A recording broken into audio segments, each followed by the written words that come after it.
What's up, SD Racing family, and welcome back to the channel. We hope you're doing well. Today we'll be tuning a C7 Corvette that's equipped with an A&A supercharger system.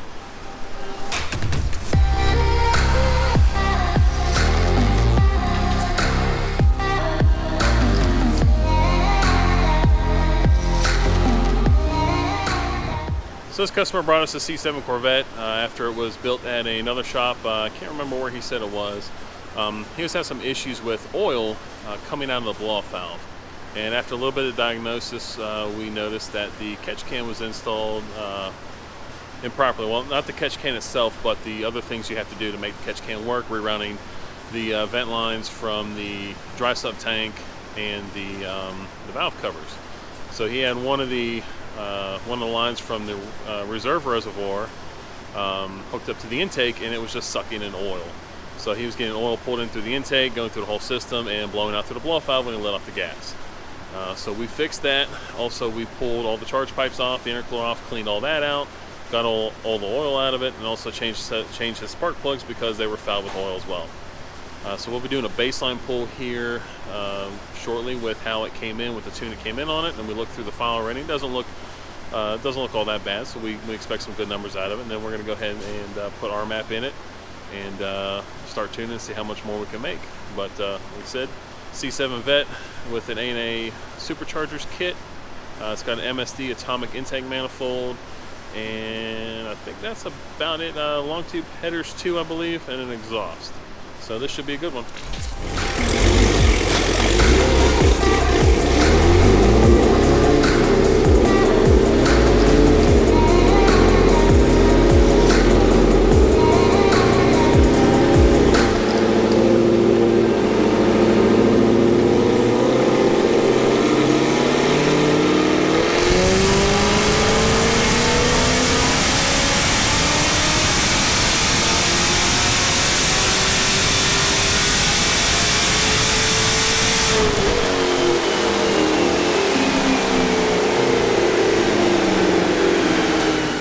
Baseline pull is complete. Car made 548 horse, 503 torque. Here's what the graph looks like. It looks like a little timing pull there. Got a little messy up top. Again, this is untouched how the car came in with the tune file that it had in it. So now we're going to go review the log, just see what it did, see why it pulled timing, throw our map in there, and go from there. So we'll be doing a pull here shortly.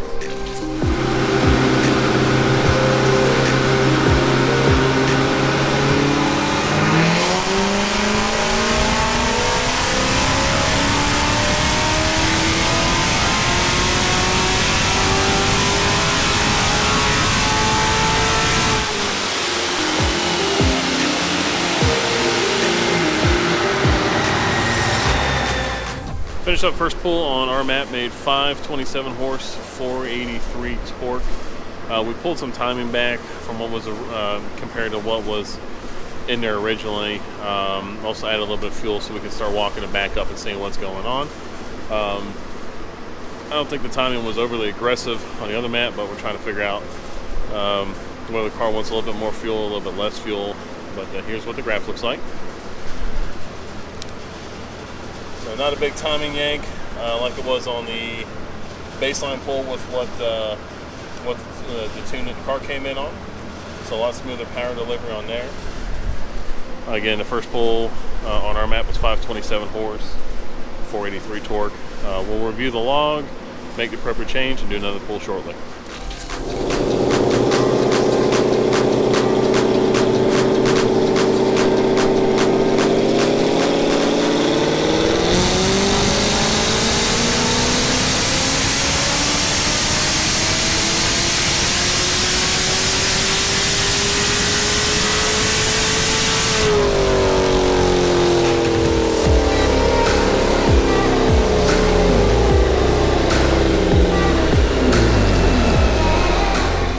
Second pull is finished up. We made 543 horse and 486 foot-pounds of torque. And all we did differently than the last pull was air-fuel ratio. So we were testing to see if the car liked to be a little bit richer, and then we tested to see if it liked to be a little bit leaner. So this car likes to run a little bit on the leaner side. The Gen 5 LT1, LT4 engines are a little finicky with fuel, on whether someone a little bit richer, someone a little bit leaner. This one wants to run a little bit leaner, which is fine. So we're going to tune a nice safe ignition curve into it for for the supercharger and whatnot. But here's what the graph looks like. So just a little bit of fall off up here. We'll take a look at the log and see what that was. But a lot better delivery throughout the curve than what we had on the previous ones and what we had on the baseline. So right now we're only about 5 horsepower less than what the baseline was. It's about 17 foot-pounds of torque less also. So we're going to let the car cool down, review the log, make the appropriate change, and then see what more power we can squeeze out of it.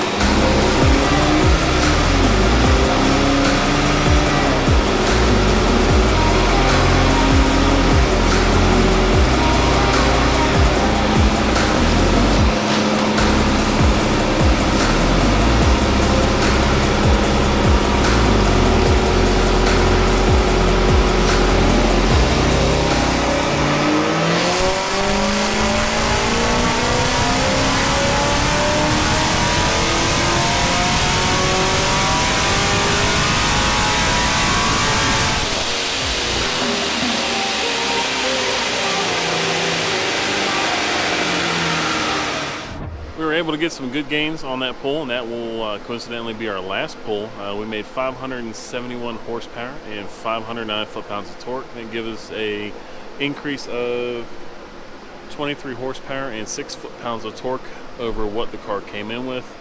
Ran a very good, safe number, timing curve, everything.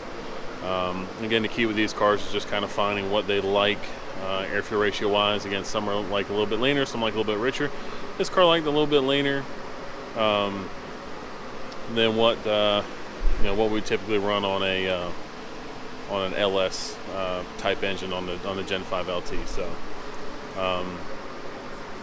with the amount of boost pressure, I'm not sure. I think it was right around 7-8 psi, something like that. So 571 horse, 509 torque. Here's what the graph looks like. A nice smooth graph, no chop here like on the first one, which was a big timing pull. I think it pulled like 5 or 6 degrees on the baseline with the tune it came in on, and ours was good just about the whole way. So, in 571 horse, 509 torque, increase of 23 horsepower and 9 foot-pounds of torque over what the car came in, and now the catch can system and vent system is properly installed and taken care of, so no more oil coming out of the blow-off valve, which he'll be very, very happy with. So now we just got a few small things to do drivability wise to take care of, which shouldn't be too much, and then he'll be good to go. So thank you all for stopping by the channel and watching it. We hope you enjoyed it, and if you did, please hit the thumbs up. If you haven't subscribed to the channel yet, please think about doing so, and we hope you have a good one. We'll see you again soon.